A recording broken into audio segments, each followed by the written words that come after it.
Hello. I have an audience that's not just you. My cat is like a foot away from the camera, literally sat right there. Put a picture here.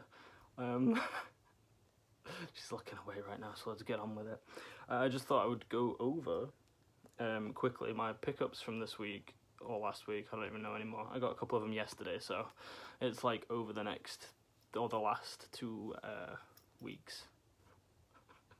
She's sat right there. It's so awkward. She's looking away. The theme of the video is going to be 7 PS4 games. It wasn't meant to be PS4, but it is. That I've spent easily over 100, 200 hours in. Just because they're fantastic games, basically. So yeah. We went into Kex yesterday or the day before. I think it was yesterday now. And I got a couple of things already, and we were waiting in the queue, and the queue took so long to go down. We were literally stood there for like 20 minutes. And next to the till is like here, so we're queuing up just behind, and then next to the till here is PS2 games. So, you're bored, your eyes start to wander. I was looking at things, but I can't really see. So Joe picked up a game, and he was like, do you want to get this to play together for a laugh? And I was like, yeah, it's Monopoly. I freaking love Monopoly. Monopoly on the PS2. I've never played a console version of Monopoly, but I can't assume it's that much different than the board game. And I freaking love the board game. I'm so good at Monopoly. There's a sticker still on it. But it's got mini games and that kind of thing. So, yeah. I don't think you can necessarily go wrong with Monopoly. Even if it's either a weird variant of it or a video game version. I really want the PS5 version actually, but I am not willing to pay, like, I don't even know what it is, probably like 25 on Amazon at the moment for the PS5 version of Monopoly. So yeah, it's complete, it doesn't really matter, but yeah, I just thought it was cool. So Monopoly, this one I keep seeing like whenever I go in basically, and I just finally decided to pick it up. The Monopoly one was £3.50, can't remember if I said, but Kingdom Under Fire Heroes. This was £4, I think, and I read the back, and it doesn't really tell you what kind of game it is, but it looks like a hack and slash type, maybe RPG type thing. There's 7 different characters you can play as.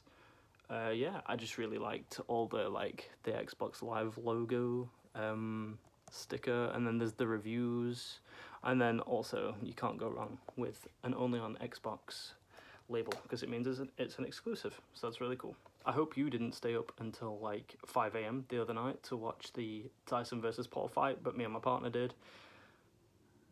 That's my stomach. Don't know if you heard that, but yeah, we did, and it was a complete waste of time. So I thought I'd look on the Kex website and see if they had any games, preferably on the 360, where I could relive some of Tyson's glory moments now that he's had his pride ripped away from him in probably a rigged fight, let's be honest. So yeah, Fight Night Round 4, I just saw it and I was like, Mike Tyson and Muhammad Ali, yes, sounds good. One clean punch away from victory. Is it like shadowy down there? I think it is, isn't it? It's fine, I'm sure. I'm going to hold the games here and we'll hopefully not talk about it or notice. So yeah, it's a boxing game. There's not much else to say. I put it in to make sure it works, and I saw the opening cinematic and stuff, and it looks good. It's one of the higher reviewed ones, so that's really good too. She's moving. I guess she's bored of me yapping. I'm really excited to try this one. Yeah, it's a boxing game. Star Sand. I have been looking for a copy of Star Sand for so long. I played Stranded Deep years ago. I freaking love Stranded Deep. It is such a good game. Basically, you're marooned on a desert island after a plane crash, and it's just a survival game. You literally just have to survive on a desert island. And you can, that was my cat again, you can either play on like passive mode, so you don't get attacked by the wildlife and things like that. And if you go in the ocean, the sharks and stuff don't attack you, that's how I play it, because it's really scary otherwise. But yeah, I don't think this is made by the same people, but it's in the same vein as Stranded Deep, but you're in a desert instead of a desert island. And I watched gameplay of it ages ago, and I don't really remember much, but I remember there being like big bug type creatures, maybe like a centipede or something, that was like coming out of the sand and stuff. It just looked so cool. And I mean, I love survival games anyway. Yeah, I'm just really excited to play this one. I love survival games and I haven't played one in ages. Star Sand is a mystic survival game set among the dunes of an arcane desert. Oh, there's the thing that I mentioned.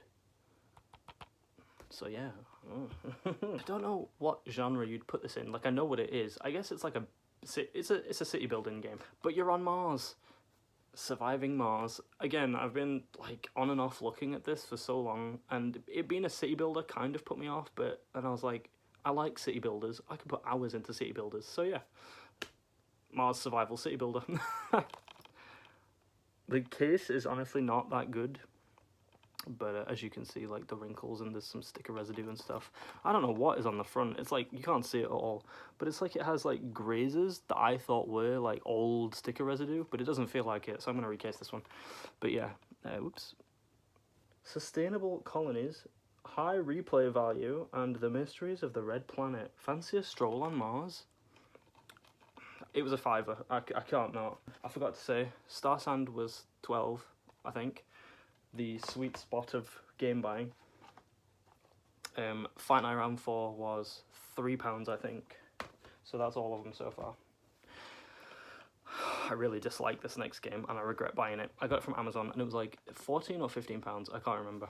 But yeah, it's Spirit of the North. I'm just gonna say I was kind of right about this one. I didn't ever like say it out loud or anything like that, but I have seen this game on PSN for years now, and it's always one that I'm like, I'll like stop, look at the cover, see that it's maybe not on sale or is on sale, and I'll be like, I could, but meh, and then I kind of just keep scrolling past. I saw this was on PS5 on Amazon the other day, and I was like, I love the PS5. I've wanted to play this game for ages, and I've heard semi-good things about it. So I bought it, posted about it on Instagram, and it got comments that were like, oh yeah, this is a really good game. There was one comment from Cult Gaming, and it was like, this was so boring and repetitive, I had to turn it off, and he never finished it. Oh man, boy oh boy, I understand now what he's talking about. I'm on chapter 5, I think, out of 8 chapters, and it seems to go so slowly. There's just so many problems with this game, I really just don't like it. They might not seem like problems, but it seems like it lacks a lot of substance. Story, maybe. I've not gathered what story there is. The fox controls fine mostly, but sometimes you'll just fall off cliffs, or there'll be like little invisible barriers that you can't get over for no reason, like a tiny step, and he's just like, I can't, I'm sorry. Yeah, you're controlling a fox, and then you meet this like spirit version, and you get powers throughout the game. Yeah, that's it. You get you get the ability to do these powers, but then you can only do that if you suck in like some magic energy from these flowers. I call them power flowers, or flower power. And yeah, you press triangle to deposit said power into like a totem with runes on or whatever, and then it opens another part of the map maybe, or that kind of thing. It's just really fucking boring. It's really, really repetitive. You're just constantly doing the same thing. It feels like, to me, it's supposed to, or like trying to mimic like Ico or what's that other one called? The Last Guardian, kind of Shadow of the Colossus, I guess, as well. Not really, but a little bit. In that same kind of, splooge of games where they're all like that. I guess it's like a walking puzzle simulator with some platforming. It's just really not very good. I wouldn't recommend this one at all. Yeah, just don't. Now for the meat of the video. Now the pickups are done. 7, because it was a number that I randomly picked. PS4 games, just because they're all on PS4 randomly by accident, that I have put easily over 100 hours into. Mostly 150-ish. There's some that go up to 500, so we'll get there. First of all, the one that I spoiled earlier, and then cut it out probably. Death Stranding. I love this game. I love Death Stranding so much. I have the director's cut up there somewhere. This one, I think. The director's cut. The sleeve is not an official sleeve, but boy does it look good. And the director's cut on PS5 looks like this. It's fantastic. It's just fantastic. Yeah, Death Stranding is an absolutely fantastic game. Everyone says this game is a walking simulator. I guess it is, but it's in no way the same kind of walking simulator that Fox one is. That's shocking. Death Stranding is fantastic. It's got story. It's not just a walking simulator. There's combat. There's vehicle driving. There's inventory management if you're into that kind of thing. Basically, Sam, Norman Reedus, is working for Bridges, which is the company in the game. Semi-corrupt, spoiler on all companies these days. And he's delivering packages to these different way stations that you travel to across the map. At the beginning, you're walking, obviously. That's why everyone goes, it's a walking simulator. I'm so bored. I'm going to turn it off. Don't turn Death Stranding off. It's a fantastic game. You're carrying a baby the whole time. So you're not only working up to getting vehicles, managing your inventory, climbing over terrain. You have to manage terrain as well, fighting and running from enemies. You're carrying and looking after a baby the whole time. And it's fantastic. And not only that, you're avoiding these alien creatures too, which I guess they're not really aliens. The baby you have with you is connected to the afterlife because it was taken from a still mother, which is a mother who died during birth. And yeah, because of the baby's connection to the afterlife, you, through your machine on your back, can that was my leg. You can see these creatures that aren't alive. I suppose they're like spirits more than aliens. I don't know why I said aliens. They're spirits. But yeah, man, this is a fantastic game. You would have to put easily, just doing the main missions, probably around 50 hours if you really were rushing. I put freaking like 150, 200 in my first playthrough. I love this game. It is so good. The music, oh my god, the music is fantastic. I can't praise this game enough. Easily worth the 200 hours I put into it. And I'm going to do the same with the director's cut when I can go back to it. I started it and I got to the second area, I think, and then I just started playing something else. Then I didn't go back to it, but man, I love this game. So good. Also, this is the collector's limited edition sleeve that, I mean, I got it from Kex, and that is the cleanest sleeve I've ever seen for a PS4 game in my life. I'm on medication that makes my mouth just so dry, it's unbelievable. And I keep having to like feel like I'm licking my lips constantly. It's horrible, but it means I'm just like sat glugging water. That looked wrong. Glugging water in between takes. This game was the first game I played on my own PS4 that I bought for myself when I moved into this flat. It's Uncharted 4. I wish I still had the box for the... It was a bundle. I got the PS4 and Uncharted 4 bundle. I wish I still had that box. Maybe I'll buy one. I don't know. Probably shouldn't. Not enough space really. But man, I love this game. Obviously, you're not gonna put like over 100 hours into this game, you know, in your first playthrough. However, I've played this game 8 times, and I was just about to start another playthrough on the... where is it? Not director's cut, really, I guess, but it's the Legacy of Thieves collection. They brought it out for the PS4. One of my favourite ever PS4 games. They put it on the PS5. Thank you, Sony. I very much appreciate it. I freaking love this game. Everything about it, the story is just, oh, I love the story so much. It was the first Uncharted that I played, which is, like, crazy. I never had a PS3, so I couldn't play the older Uncharted's, but after I played this one, I bought I think it's just called the Nathan Drake collection on PS4, and I played them all. I played in order as well, so 1, 2, and 3. And I really enjoyed them, mostly. There were some bits that I didn't enjoy, but that does not take away from the games at all. This one's my favourite. It's just so good. I love this game. I have played it 8 times, and I just love it. The shooting feels so clean. It's probably the best third-person shooter I may have ever played, but I'm not sure. The music's great. The cutscenes in that, like, when it came out, they looked so realistic. It was amazing. The water in this game is still probably the best water I've ever seen in a video game. I don't know, there's just nothing bad to say about it. The voice acting's fantastic. I absolutely adore Nolan North and Troy Baker as Sam and Nathan. Nathan and Sam. The backup characters are fantastic. Elena's great. Sully is freaking hilarious and great. Rafe is great. You know, they're all great. I just love them all. This game... I don't know what it is that keeps bringing me back to it, but man, I've played it once on hard as well, and I would never want to go above that difficulty level because that was a grind. I struggled with that. But yeah, I just love Uncharted 4 so much, and I have played it over and over again, and I'm about to play it again to end the year off. So yeah, if you haven't played Uncharted 4, then you should. And I think it's okay to play this game and then go back and revisit the others if you want to. That's what I did. Yeah, I just have so much nostalgia with this game, moving into my own place and sitting alone, sleeping alone in my own flat after playing this game all night, basically because I was too scared to go to sleep by myself. So yeah, Uncharted 4, I love it. The third game, Red Dead Redemption 2. Again, the story is not something you would necessarily put over 100 hours in. I think I probably put 50 to 60 in the story when I played it. I'm not even joking, I can put up a screenshot. Over 500 hours in this game. It might be around 540, but it could be less, I don't remember.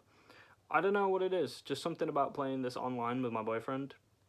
We can just put it on, ride around for a couple of hours, hunt animals, do little missions, gain money, run around chasing each other, shooting each other, causing problems between other people just for no reason sometimes if you feel like it. Yeah, it's just a really great online experience. It used to be way better. I wish I'd been there in the heyday, but I wasn't. I didn't have this game until last year, I think. So in a year, I've put over 500 hours into the online in this. I don't know. It's just a really great...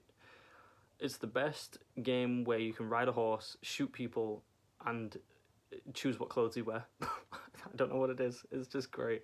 The online used to keep me coming back every month to oh god. At one point we were literally playing this every single day. I think we played it for like a year straight, every single night. So Red Dead Redemption 2 has a fantastic story. I don't need to go over it. I dare say a million people probably have by now. Arthur is a great character. The story, it hit me in the feels. It really hurt at the end. I think I cried, but I can't remember. But yeah, the online is just great. It used to be way better, but I'd still easily put more hours into this if I could be bothered. I've not played it for a little while, so if you've not played the online, go do it. Or at least just play the story, because the story is worth it, without a doubt. It's probably my favourite Rockstar game. Until GTA 6 comes out, we'll see. I have been a Spider-Man fan since I was like 2-3 years old. I obviously can't remember that far back, but there's footage and photos of me in various Spider-Man outfits and things like that. So yeah, when they released Spider-Man on the PS4, I was actually late to this game. I'm not going to pretend I was there at the release or whatever. When did this come out? Like 2018? A bit before? I can't remember. But yeah, I was late to the boat on this one. It was at a time where I wasn't buying games and pre-ordering them like there and then. I just got them for cheap when they came down, basically. And only started going into kicks again like this year. My copy of Spider-Man is over there, my actual copy. This is also my copy because I bought it because I'm an idiot. But it was like £12. But I have the special collector's edition that comes in like the cardboard flip over case, and then the steelbook and the art book and everything, because it was on eBay and I wanted it. And then it came and it had like a faded spine, which just still makes me angry to this day. But yeah, I wanted a proper copy to put on my actual shelf with my other PS4 games, and this is the one. I freaking love this game. I can't even remember why I ended up buying it or trying it, or I must have just bought that version after seeing some gameplay and I just thought, yes, this is for me. And I must say, it is amazing. This one might not quite be over 100 hours, but it also might be, because I played through the story, did some side missions after finishing the story, and then I did New Game Plus. So it might be. I'm not actually sure. I'm cheating, I guess. But Spider-Man is just an amazing game. I love this game so much. As a Spider-Man fan, it is everything I would have wanted from a modern game. I love the upgrade to the suit as well. The suit is so good in this game, but the fact you can have more than one suit and just keep changing them as you play, seeing them all in different cutscenes and stuff, is really good. I hate being like, the story, but oh my god, the story in this game is really good. It's nice to see media not doing the, oh, my Uncle Ben died and now I'm Spider-Man story over and over again. But yeah, it's just really good. This one did make me cry. Man, at the end I cried, definitely. The characters in this are great. I love John Bubniak, I think, who was the face for this Spider-Man, but I also really love Ben Jordan. So when they changed him, it was a shock at first, but at the end of the day, it's still Yuri Lowenthal's voice, and that's who matters to me mostly. Face is just a face. So yeah, I mean, this game is great. The mechanics for the swinging and all the powers and generally just everything, it plays really, really well. I don't know that I've ever played a game, Spider-Man game, that plays this well. So yeah, fantastic game. Really, really love it. It's great. It also had a really good, vast array of enemies to fight, like the bosses and stuff. Just really nice seeing the older villains from the comic book, some returning and some new, because you don't always see all the villains in the games, and the design changes were really good too. I have less good things to say about Spider-Man 2 on the PS5, unfortunately, but I did love Kraven. Kraven was fantastic, so I kind of wish they'd put Kraven in this one so that I could be like loving all of it. But yeah, play Spider-Man. It's great. Whether you play the second one, I don't really care. We Happy Few, man, this game is so good. I can't remember if I played this copy or if I got it. I think I bought it digitally when it was on sale, or got it free one month on PSN. I really like this game. It's like based around George Orwell's 1984, which I also really like. I read the book and I watched the movie, but I did that after I played this. This got me into George Orwell reading. It's a dystopian, kind of post-apocalyptic, post-government takeover, I would more say. It's not really apocalyptic, but it's definitely dystopian. That was my neighbour. You play as Arthur Hastings, and you're basically trying to find out what happened to your brother when he was a kid. It's post-World War something, because it's obviously like, it's based kind of ish, not really, on real stuff, but also not. So it's post a war. I don't know which war. It gives World War II, but I don't know if it is.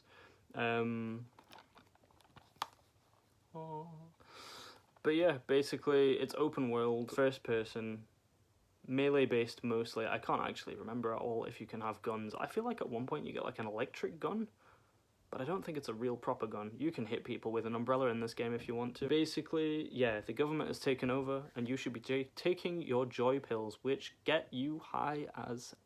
And it basically just keeps you under their control, basically, willing to be happy instead of understanding what's going on in the world.